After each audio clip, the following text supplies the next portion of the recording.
A chance encounter. The bell chimed softly as Sarah and her 7-year-old daughter, Lily, stepped into the bustling animal shelter. The scent of disinfectant, mixed with the faint, earthy smell of dogs and cats, lingered in the air. Lily's heart raced with excitement as she gripped her mother's hand, her small fingers twitching with anticipation. Today was the day she had been waiting for, the day she would finally meet her new best friend. For months, Lily had begged her mother for a dog. She had imagined all the adventures they would have, playing in the park, teaching tricks, cuddling on the couch. She had even made a list of possible names, carefully written in her wobbly handwriting. Buddy, Max, Daisy, and even Captain Wiggles. Her mother, hesitant at first, had finally agreed on one condition. They would choose a dog that truly needed a home. As they walked past rows of kennels, Lily's eyes darted from one dog to another. Some barked excitedly, tails wagging in hopeful greetings, while others cowered in the corners, wary of the humans passing by. A golden retriever puppy jumped up against the bars, yipping playfully. "Oh, Mom, look at this one!" Lily squealed, her eyes shining. Sarah smiled but gently reminded her, "We need to find the right one, sweetheart. Not just the cutest one." Lily sighed but nodded, determined to be patient. Just as they were about to turn a corner, a soft whimper caught Lily's attention. It was faint, almost like a whisper, but it tugged at something deep inside her. She turned her head and spotted a kennel at the far end of the hallway, tucked away from the others.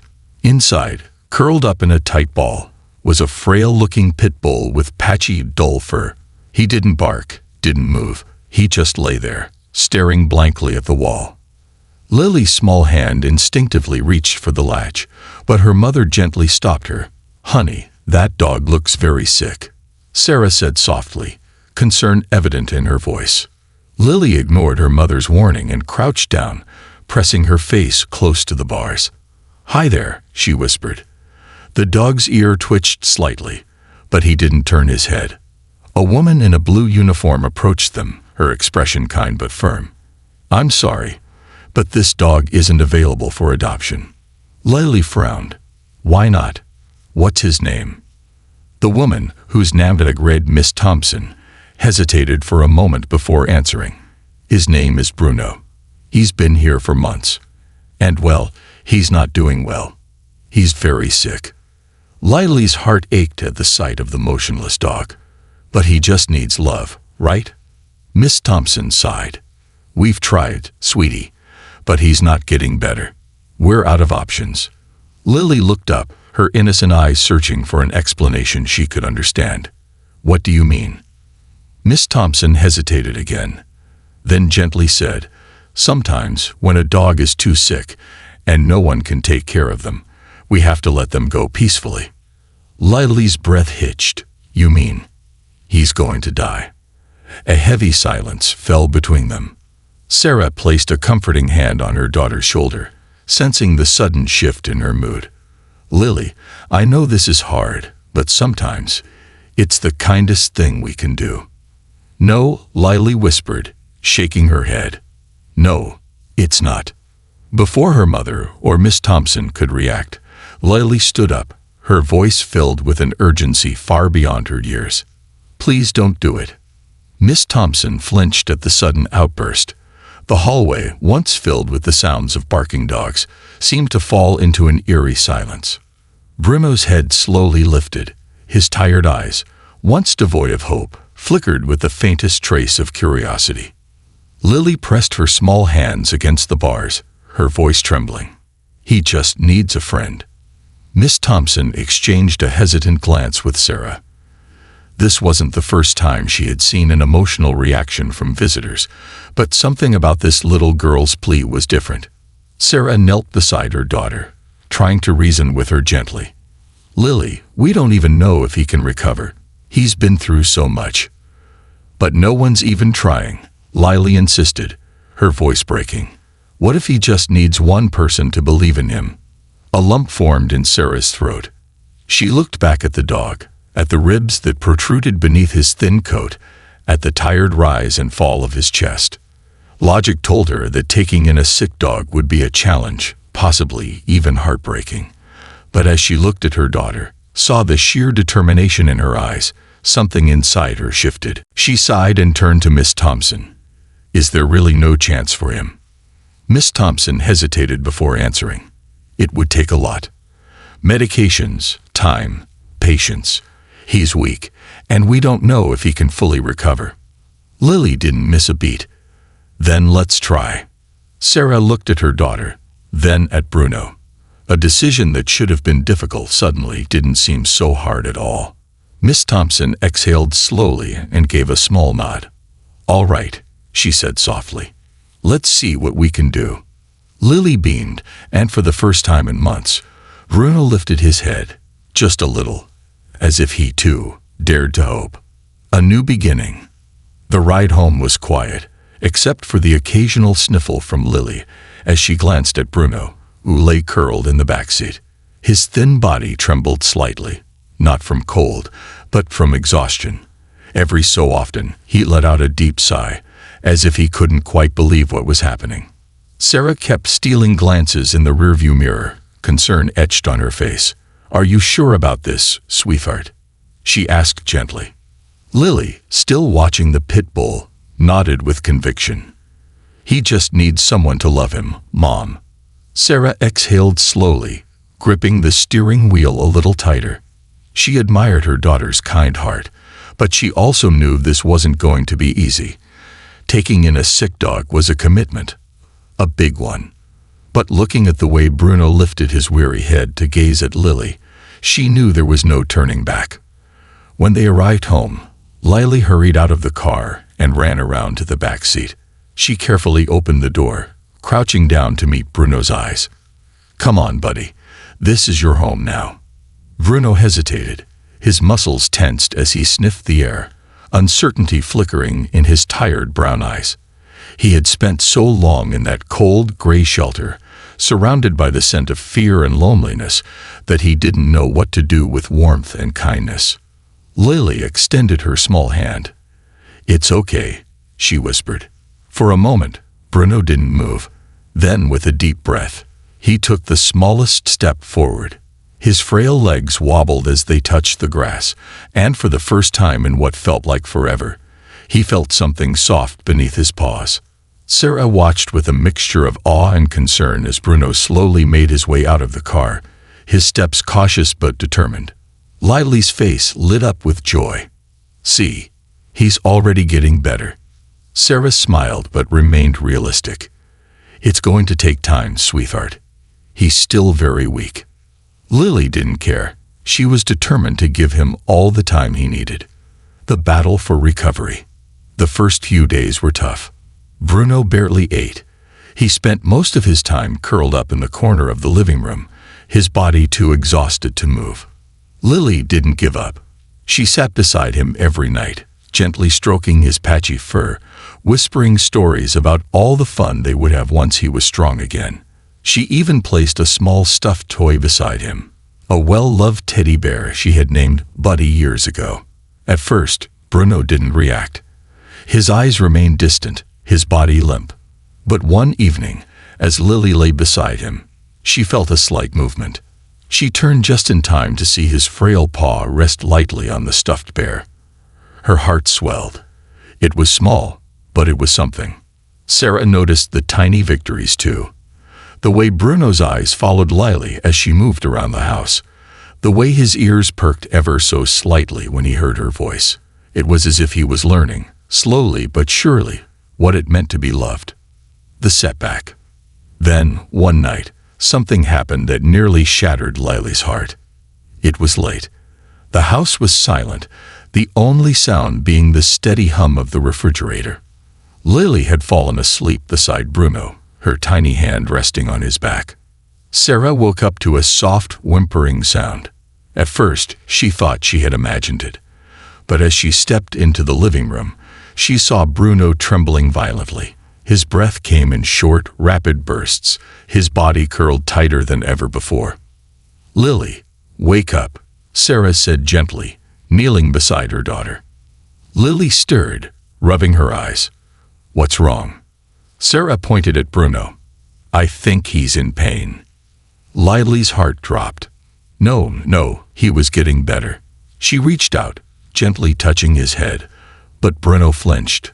A small, almost involuntary movement, but enough to make Lily freeze. Sarah placed a hand on her daughter's shoulder. "Sweetie, he's been through a lot. Sometimes recovery isn't just about getting food and rest. Sometimes it takes more than that." Lily felt a lump in her throat. But what if he never gets better? Sarah hesitated. "Then we do what we can. And if that's not enough, we love him while we still can." Lily clenched her fists. "No, that's not good enough. He deserves more." And with that, she made a decision. A ray of hope. The next morning, Lily begged her mom to take Bruno to the vet. "Please, Mom. I know we're already giving him food in a warm place, but what if he needs medicine?" Sarah hesitated. Vet bills weren't cheap, and she had already spent money getting Bruno home. But looking into her daughter's pleading eyes, she knew there was only one answer. "All right," she sighed. "Let's see what we can do." The vet, Dr. Martinez, examined Bruno carefully. He frowned as he ran his hands gently over the dog's frail body. "He's got a long road ahead," he admitted. "Malnutrition, old injuries, and it looks like he's had a rough past." Lily's heart squeezed. But can he get better? Dr. Martinez looked at her, then at Bruno. "With the right care, maybe. It won't be easy. He'll need medication, a special diet, and most importantly, someone who won't give up on him." Lily lifted her chin. "We won't." Dr. Martinez smiled. "Then let's get started." That night, for the first time, Bruno ate his full meal. And when Lily sat beside him on the floor, he did something he had never done before. He rested his head in her lap. Tears pricked Sarah's eyes. Maybe, just maybe, this was the beginning of something beautiful. Small steps, big changes. Bruno's journey toward healing was far from easy, but day by day, something inside him was shifting. It was slow, painfully slow, but noticeable. He no longer lay curled up in the corner of the living room all day. He still rested a lot, but now his eyes followed Lily as she moved around the house. When she sat down beside him, he would lift his head slightly, as if acknowledging her presence. For Lily, these small changes were everything. She spent hours by his side, reading books aloud, drawing pictures of him, even humming lullabies she barely remembered from when she was younger. She had made it her mission to let him know, truly know, that he was safe. Sarah, at first, had been skeptical. She had seen many dogs before, and she knew that not all of them could recover from the kind of past Bruno had endured. But something about this felt different. Bruno wasn't just a sick dog. They had all started to realize he was also a broken soul. And slowly, painfully, with every moment of kindness, he was piecing himself back together. The first walk. A week passed before Lily decided it was time to take Bruno outside. "Come on, buddy," she whispered, kneeling beside him, leash in hand. "You'll like it, I promise." Bruno, curled up on his blanket, didn't move. Sarah watched from the doorway. "Maybe he's not ready yet, sweetheart." Lily chewed her lip. Maybe.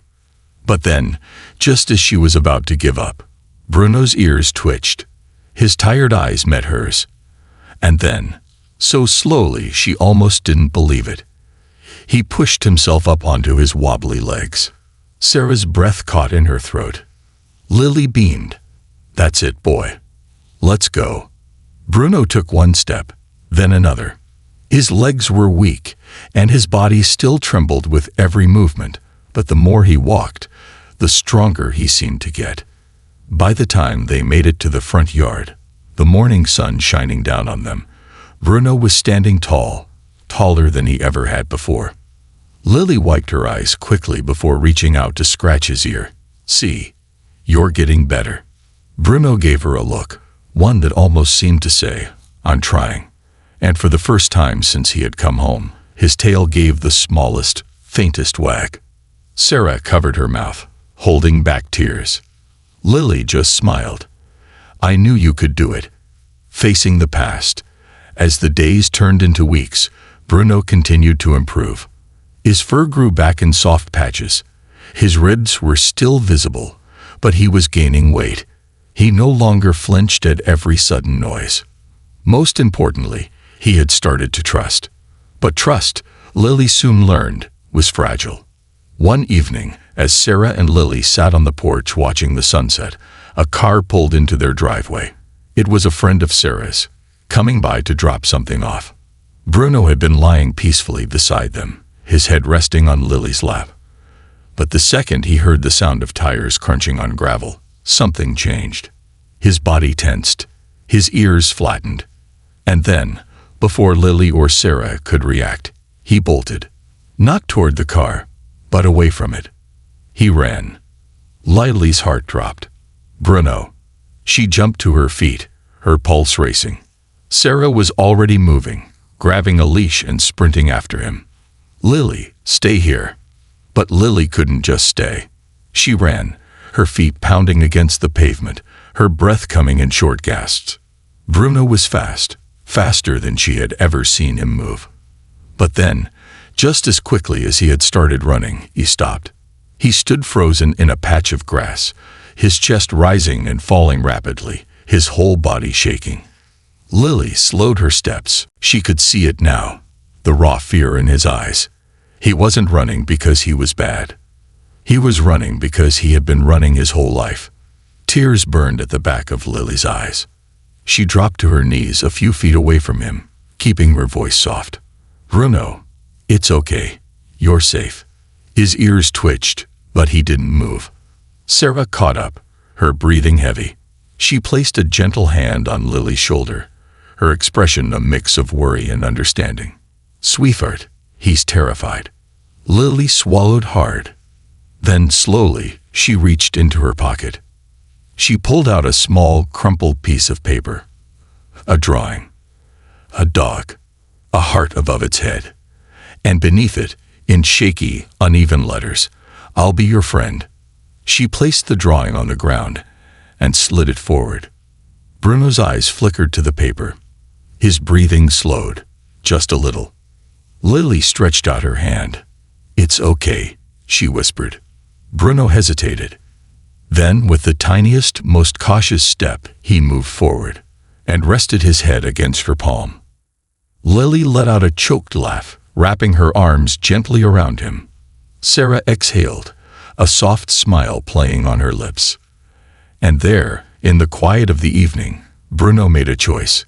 For the first time in his life, he chose to stop running. A forever home. The night after Bruno ran, Lily refused to leave his side. She sat cross-legged on the floor of the living room, a soft blanket draped over her shoulders, while Bruno lay beside her, his head resting near her lap. He had been quiet since the incident, his tired eyes blinking slowly as if trying to process what had happened. Sarah watched them from the kitchen, her heart swelling with both pride and concern. She had doubted this journey at first, doubted that Bruno could be saved, that Lily could handle the responsibility, that love alone would be enough. But now, as she watched the two of them sitting together in silence, something inside her shifted.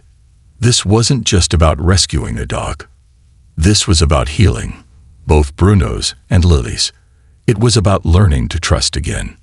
The promise. The next morning, as the sun painted the sky in soft shades of pink and orange, Lily made a decision. She ran to her room, grabbed her favorite set of colored pencils, and carefully began drawing on a fresh piece of paper. Bruno watched her from his spot on the rug, his head tilted ever so slightly. When she was done, she folded the paper and tucked it into her pocket. Then, taking a deep breath, she turned to him. "Bruno," she said softly. He lifted his head. Lily smiled and reached out a hand, palm up, waiting. Bruno hesitated for only a second before placing his paw in her hand. And at that moment, Lily knew in the deepest part of her heart, that he was choosing her just as much as she had chosen him. Later that day, Sarah drove them back to the shelter. Not to return Bruno, But to make it official, the adoption papers were signed with shaking hands and tear-filled eyes, and when Miss Thompson handed Lily the final paperwork, she whispered, "You saved him." Lily clutched the papers to her chest. "He saved me too. A dog who dared to dream again." Months passed, and Bruno continued to thrive. His fur grew thick and healthy, his ribs no longer visible beneath his skin. He wagged his tail more, barked at squirrels, chased after sticks, and even learned how to sit when Lily asked. But the most incredible moment came on an ordinary afternoon. Lily was in the backyard, drawing beneath the shade of the big oak tree. The wind was soft, rustling the leaves in a soothing melody. Bruno lay beside her, lazily soaking in the warmth of the sun. Lily finished her sketch and turned it around to show him. It was a drawing of him. Strong, happy, eyes bright with life. Above his head was a big red heart. And at the bottom, in neat, careful handwriting, were the words, "You are loved." Bruno stared at the picture for a moment, his tail thumping softly against the grass. Then, as if he finally understood, truly understood, he did something he had never done before. He leaned forward and licked Lily's cheek. Lily giggled, wrapping her arms around him. "I love you too, Bruno." And at that moment, for the first time in his life, Bruno knew. He wasn't just saved. He was home. This concludes the story. Thank you for watching until the end. I hope you found it enjoyable. If you did, please consider liking the video and sharing it with your friends. Don't forget to subscribe to our channel and activate the notification bell for more captivating stories. Have a great day.